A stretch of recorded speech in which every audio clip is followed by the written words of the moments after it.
पावसाळ्यात 5 ते 10 रुपयाला मिळते म्हणून पालेभाजी स्वस्त समजून घेऊ नका. कारण हीच भाजी घरी आणल्यावर आतून कुजलेली किंवा किडे लागलेले निघू शकते. मग चांगली भाजी ओळखायची कशी? आज मी तुम्हाला तेच दाखवणार आहे. सगळ्यात अगोदर एक झटपट क्लिप बघूया पहिल्या व्हिडिओमधली. तर हे आहे हे मी सगळं का करते या व्हिडिओची क्लिप आहे, ज्याच्यात मी तुम्हाला तुमच्यासोबत शेअर केलं होतं कोथिंबीर, पुदिना आणि कढीपत्ता कसा स्टोअर करायचा.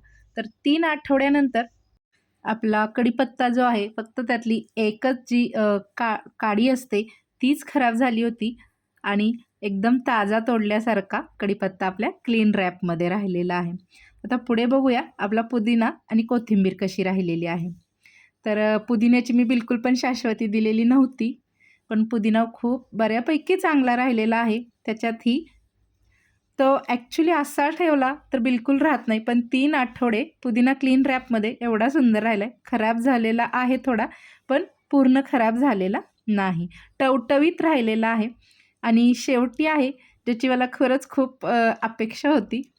पण इथे कोथिंबीर पूर्ण खराब झाली. म्हणजे पूर्ण नाही, काही देठ चांगलेत, पण मी तिला बिलकुल वापरणार नाही, कारण की मला ते पूर्ण अशी सडल्यासारखी वाटत आहे.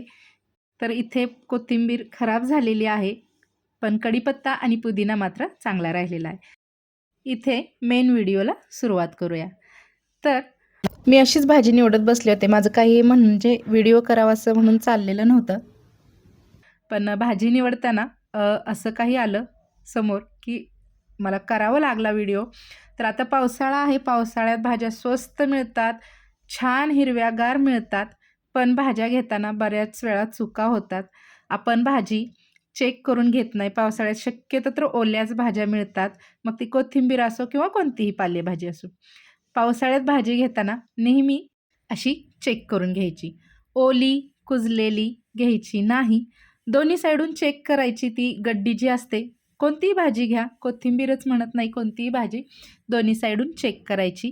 त्याच्या आतमध्ये किडे असतात, पावसाळ्यात गांडूळं असतात, आळ्या खूप असतात प्रत्येक भाजीमध्ये. आपण काय करतो, आणलं की एखाद्या कॅरी बॅगमध्ये घालून ठेवतो आणि त्यानंतर घाईघाईमध्ये वापरायला जातो आणि ह्या गोष्टी आपल्याला लवकर लक्षात येत नाहीत किंवा दिसत नाहीत. शक्यतो तर तशी घ्यायची. मी काय करते, तशी जर मला भाजी मिळाली, मी एकाऐवजी 2 गड्ड्या घेते. मग ती कोणतीही भाजी असो.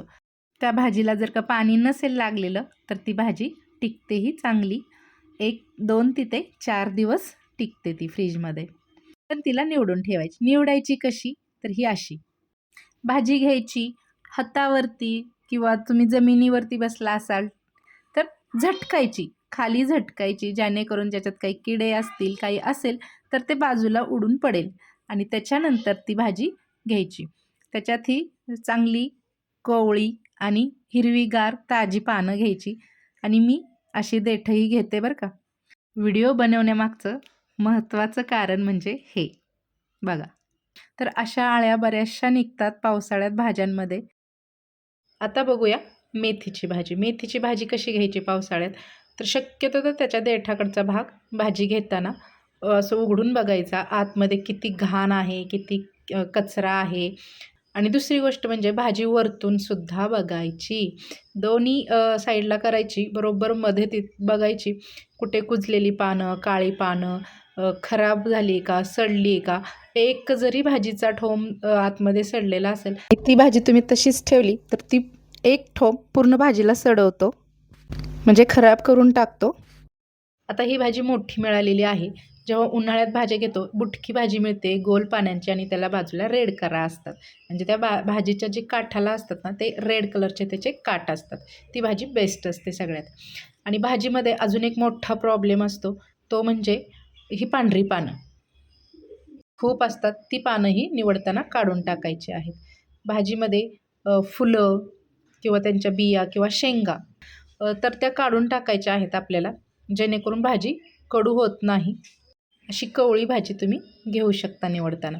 आणि भाजीच्या गड्डीमध्ये समजा असे काही आले, थोडीशी मोठी एखाद दुसरं ठोंब येतो मोठा, तर तो काढून टाकायचा. त्यातला ज्या बिया वगैरे आहेत ते काढून टाकायचा. आणि हे पांढऱ्या पानं आणि आपल्याला पिवळी पानं घ्यायची नाहीत. भाजी घेताना व्यवस्थित बघून घ्यायची, की लगेच तिला प्लॅस्टिकच्या पिशवीत किंवा डब्यात घालून नाही ठेवायची. तिला निवडून शक्य तितक्या लवकर वापरून घ्यायची तिला. अजून एक महत्त्वाची गोष्ट म्हणजे आपण पावसाळ्यात आपल्याला 5 रुपयाला 1 गड्डी किंवा कधी-कधी एवढ्या भाज्या स्वस्त होतात, की अक्षरशः 5 रुपयाला 2 गड्ड्याही देतात लोकं.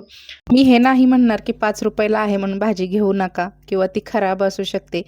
पण 5 रुपयाला जर तुम्हाला चांगली भाजी मिळत असेल, तर बिनधास्त तुम्ही घेऊ शकता.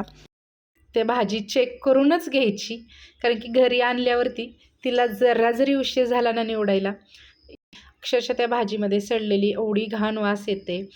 आपल्याला वाटतं स्वस्त आहे वगैरे वगैरे, पण त्याच्यानंतर निवडल्यानंतर ती भाजी एक मूठभरही आपल्या हातात लागत नाही.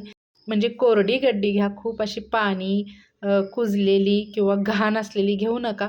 निवडायला खूप त्रास होतो. एकतर भाज्या खूप वेळ घेतात निवडायला आणि पावसाळ्यात स्पेशली भाज्यांच्या पानांच्या मागे अंडी असतात, किडे असतात, अळ्या असतात. आता पुढे बघूया पुदिना. तर पुदिना ताजा ताजाच घ्यावा नेहमी, म्हणजे सुकलेला वगैरे घेऊ नका. ही मला थोडासा यावेळी ओलसर मिळाला आहे, पण मी म्हटलं चला छान होता, लगेचच त्याला निवडून स्वच्छ धुवून मी त्याची पेस्ट बनवणार आहे आणि ते आईस क्यूबच्या ट्रेमध्ये घालून त्याचे क्यूब्स बनवून घेणार आहे, जेणेकरून मला आयत्या वेळी वापरता येईल किंवा चटणी बनवून ठेवणार आहे. तर पुदिना निवडताना ही झटकायचं आहे. घाण पानं, कुजलेली पानं, पिवळी पानं आणि किडलेली पानं घ्यायची नाहीत. पुदिन्याच्या पाठीमागेही भरपूर किडे किंवा अळ्या असतात. तर अशा प्रकारे पुदिना व्यवस्थित निवडून घ्यायचा. मी पुदिना निवडताना काय करते, मी कधीही देठं घेत नाही. मी नेहमी पानं घेते पुदिन्याची, कारण की चटणीमध्ये तिचा कलर बदलतो. पूर्ण हिरवागार चटणीचा कलर येत नाही. आणि दुसरी गोष्ट म्हणजे त्याची थोडीशी चवही बदलते. शक्यतो तर बुडक्याकडची पुदिन्याची काही पानं काढून टाकायची. त्या रोजच्या भाजीच्या फोडणीला लागणारा कढीपत्ता असा छोट्या पानांचा असेल तर वास छान येतो. दुसरी गोष्ट म्हणजे कढीपत्ता घेताना सुद्धा चेक करून घ्यायचा, कारण की कढीपत्त्याच्या असं पानांच्या मागे शक्यतो तर चेक करायचं. अंडी असतात, पांढरी पांढरी त्यांची घरटी असतात, जाळी असते. तर अशा पद्धतीनं आपण घाईमध्ये कढीपत्ता टाकायला जातो, तर प्लीज कढीपत्तासुद्धा बघून घ्या. त्याच्यावरतीही आळी असते. आळीपेक्षा कढीपत्त्याला पाठीमागच्या साईडून जाळी असते, जी पांढरी असते. कधीकधी किडे असतात आणि त्यांची घरटी असतात. तुम्हाला दाखवते मी कढीपत्त्यामध्ये अंडी कशी असतात. कधी पांढरी तर कधी छोटी छोटी काळी अंडी असतात. तर हे बघा, ही अशी अंडी असतात. पांढरी ही छोटी छोटी असतात, कधी मोठी. तर स्टोअर कसं करते, जसं की मी पहिलं सांगितलं होतं, क्लीन रॅपमध्ये स्टोअर करते. नाहीतर मग मी खाली टिश्यू पेपर डब्यामध्ये टाकून त्याच्यावरती 2 बॅचमध्ये ठेवते, जेणेकरून तो जास्त काळ टिकतो. आता स्पेशली वर्किंग वुमन्स ज्या बिझी असतात, बिझी मोम्स आहेत, ऑफिसला जातात, त्यांच्यासाठी जेव्हा पण तुम्ही भाज्या आणाल तर तुम्हाला उद्या सुट्टी आहे म्हटल्यावरती आजच भाज्या घेऊन या, जेणेकरून उद्या दुसऱ्या दिवशी तुम्हाला वेळ मिळेल तो निवडायला, स्वच्छ साफ करायला. आठवड्याभराची तयारी होईल, जेणेकरून तुमची धावपळ होणार नाही सकाळी ऑफिसवरून थकून आल्यानंतर. तर असा होता आजचा हा व्हिडिओ. रेसिपी नव्हती, पण खूप महत्त्वाचा विषय होता. व्हिडिओ आवडला असेल तर लाईक करा, शेअर करा, चॅनलला सबस्क्राईब करायला विसरू नका. धन्यवाद.